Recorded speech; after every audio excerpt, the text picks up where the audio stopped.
A century ago, one U.S. city uniquely represented the dazzling promise of the American dream of progress and success.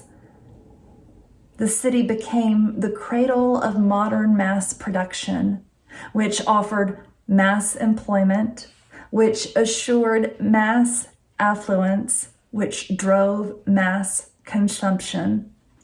And it became the global leader in offering mass independence through what it mass produced, the automobile, which allowed people to go faster and farther on their own than ever before.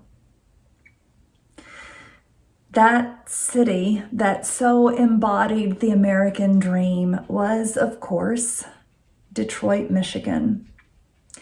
In 1920, thanks to everything it offered, it became the fourth largest city in the country. And for the next 30 years, it only continued to grow, rising to a population of almost 2 million by 1950. Some would say that from the 1850s to the 1950s, no city better represented American progress and power than Detroit. It was seen as the world's greatest working class city, the industrial capital of the 20th century, and its success was seen as the fulfillment of the American promises of economic and social progress available to all without barriers. And then everything fell apart. The forces of globalization and deindustrialization affected Detroit more than it did other major American cities. Racial segregation in housing and employment limited how much economic progress Black residents could enjoy. City planners disrupted and even destroyed Black communities with freeways that would later facilitate white flight to segregated suburbs. The jobs and the money went to those suburbs too.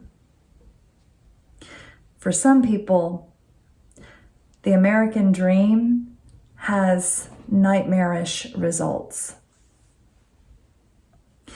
In 1963, 2 months before the Reverend Dr. Martin Luther King Jr. delivered his I Have a Dream speech at the Lincoln Memorial in Washington, D.C., he came to Detroit to lead 125,000 marchers down Woodward Avenue in the Detroit Walk to Freedom. There, he debuted a version of the I Have a Dream speech, with one difference from what he would say in D.C.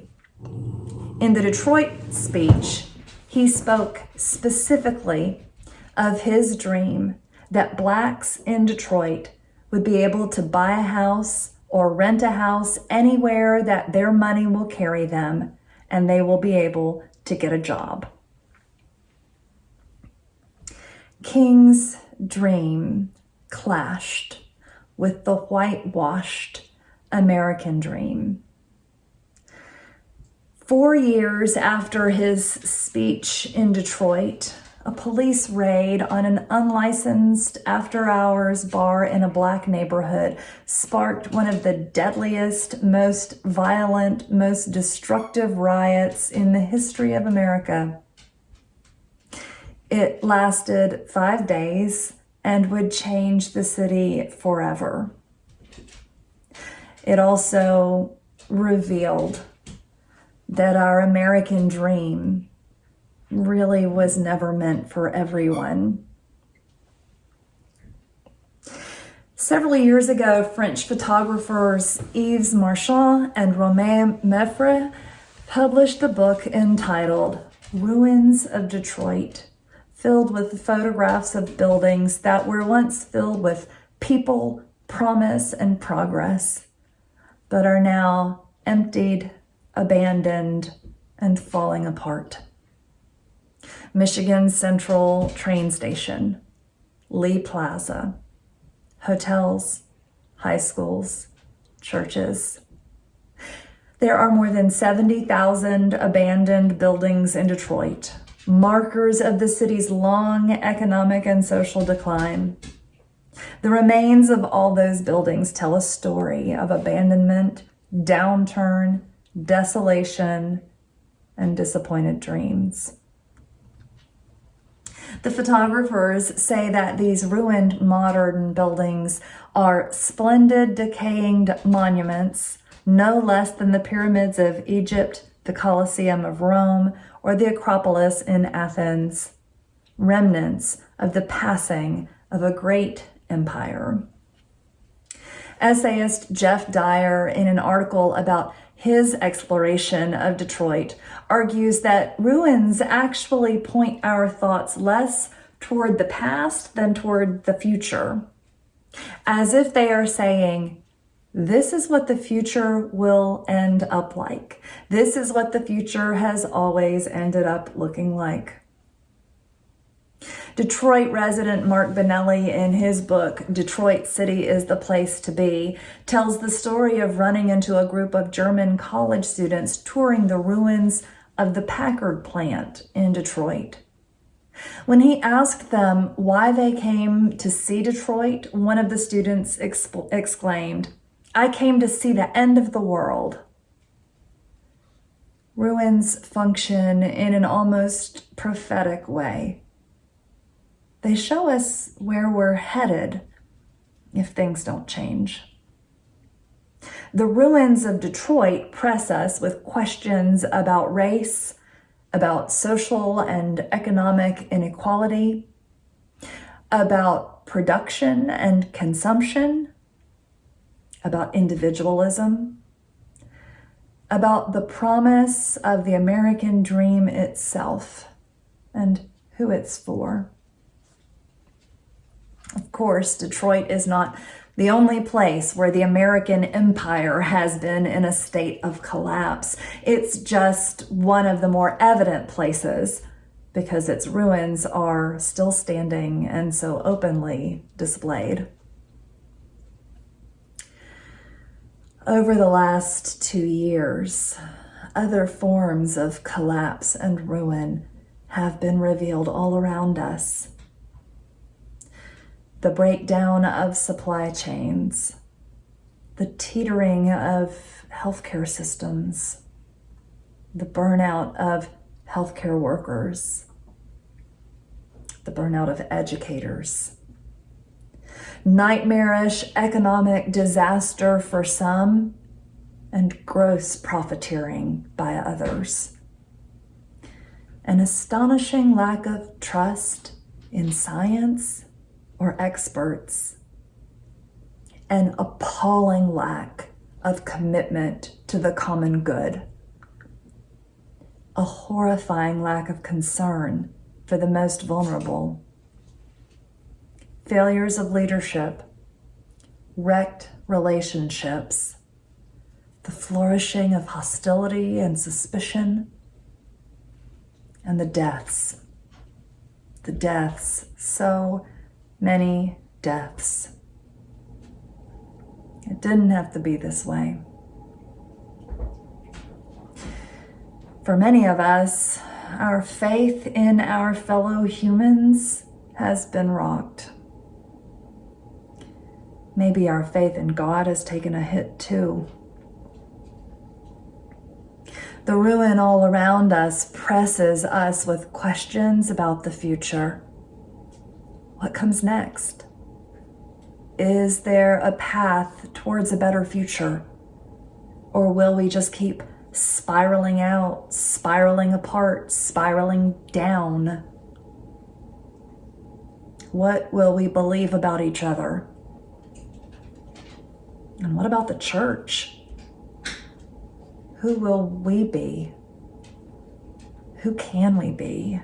And what can we do? Jerusalem was once a city in ruins. The Babylonians had destroyed the temple and taken the people captive. In waves, the exile happened. First the royals, then the officials, the warriors, the artisans, the smiths.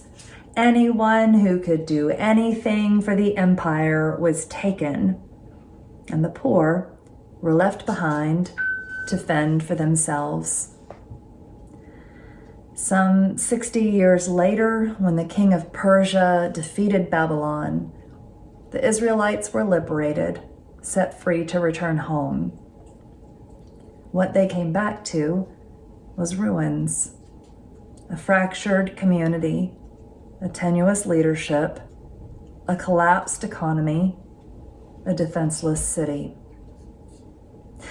Life after exile would involve reimagining everything: how to inhabit the land, whether and when and how to rebuild the temple, how to reestablish the city, how to reestablish the worship of God, how to reestablish community and connection, how to interpret their faith in the midst of ethnic and cultural diversity. In other words, they had to learn how to reorient to a home that no longer felt totally like home.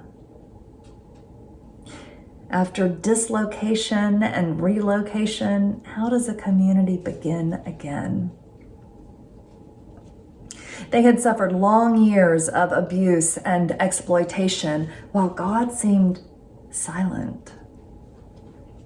Now the silence is broken, and God, through the prophet Isaiah, speaks.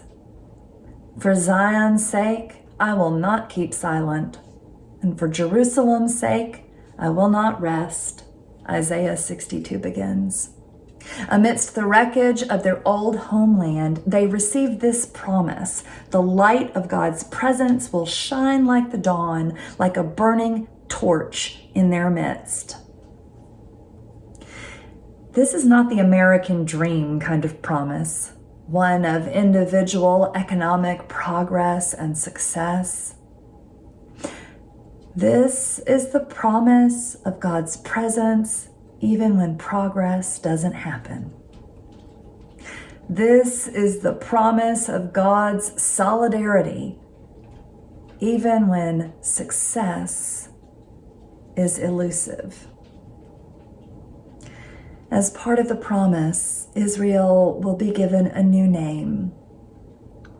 Throughout the Bible, a person's name represents the essence of their character, and a change of name represents a transformation. Think of Abram and Sarai becoming Abraham and Sarah. And the power to name is the power to create order out of chaos. When Adam named the animals, it gave order and definition to the animal kingdom.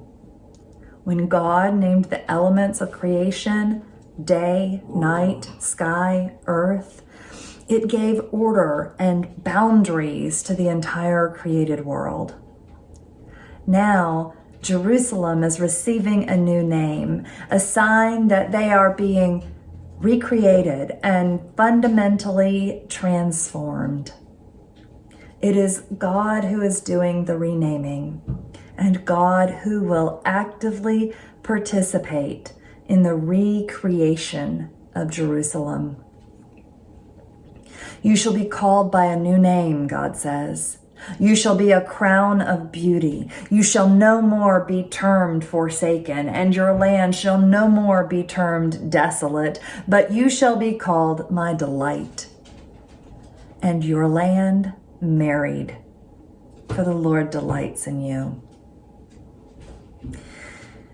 Unlike the photographer who shoots an image of ruins in order for us to ponder and marvel at their current decrepit state compared to their former glorious state, God looks at the people's current ruined state and calls forth new beauty from them.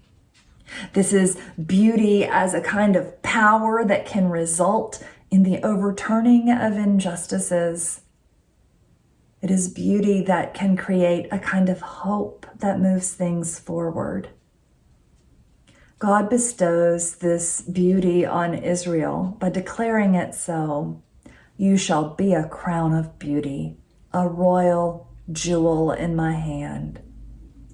You are precious. This is how God speaks to God's people, as beloved, as bride. From forsaken to delightful, from desolate to married, from devastated, shamed, and abandoned, to overflowing with the love, presence, and joy of God. This is where new relationship, new community begins. The city will be restored, the land will be recovered, and the people will find that they are reloved. They are loved into a reversal of their ruined state. Did they believe this promise? Could they see themselves this way and so move towards a new kind of community and relationship with each other, one that was built on these new names of beauty and delight? Isaiah doesn't say. And what about us? Do we believe that God, who can seem so far away and so improbable, do we believe that God is not only present in the midst of so much ruin and failure and disappointment, but is actually loving us into a new reality, transforming us as individuals and as a people, from desolation into delight? Can we place our hope in a different kind of dream? One that doesn't look like individual success, but looks instead like the living out of God's hope. Can we claim the kind of trust that the prophet's language invites? Isaiah's marriage language points to the truth, not only that we are beloved, but that we are partners with God. This is a marriage, a partnership. If we want to claim what is possible for our future, we have to partner with God in our own transformation. We have to partner with God in the transformation of our relationships and our communities and our world.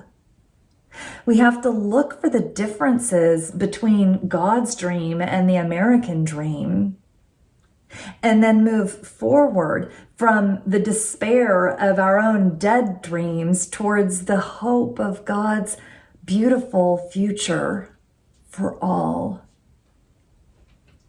To move forward like this involves both trust and action.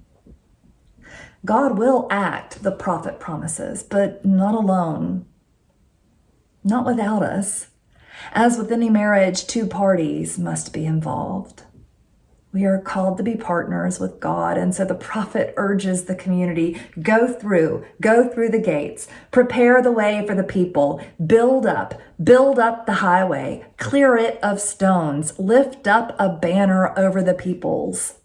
And you can hear the urgency in the piling up of commands towards action. Go, prepare, build up, clear, lift up. The words do what the prophet wants the people to do. They build. There is a future. There is a hope, and God is building towards it. But not alone. The question is whether or not faithful people will participate in building it too. Building towards God's dream and hope for all. Isaiah's prophecy ends with reiterating that Israel will have a new name given in 4 forms, and each name points back to God. The people will be called holy, redeemed, sought out, not forsaken. And do you hear how each of those names points to God? Holy, because of their relationship with the Holy One. Redeemed by God. Sought out by God. Not forsaken, but embraced by God. The essence of their identity is their relationship to God. God has claimed them and so names them. God has claimed us too. As a people after exile, in a community in conflict, in a city in ruins, Israel's identity has been so fractured, so vulnerable. For too long, they had thought of themselves as abandoned. For too long, they had experienced God as silent. No more. Isaiah promises that they shall be called a city not forsaken. The question is, can they see themselves that way? It's the question for us too. God has not forsaken us. God has claimed us. Can we trust that? And do we understand that God's claim on us means we are called and equipped to participate in God's dream for humanity? A dream that is so much bigger than our little dreams of individual progress and success. We have not been abandoned. God is reliable and present and engaged. God has for us and for all a future and a hope, even when we can't yet see the path towards it. What we can see, if we are willing, is our real names, our true identity as the beloved, the beautiful, the brave, the bold, the builders who participate in the shared and hopeful act of building towards God's dream for all. God has named us the holy people, redeemed, sought out, not forsaken, beloved. Now is the time to live up to our name,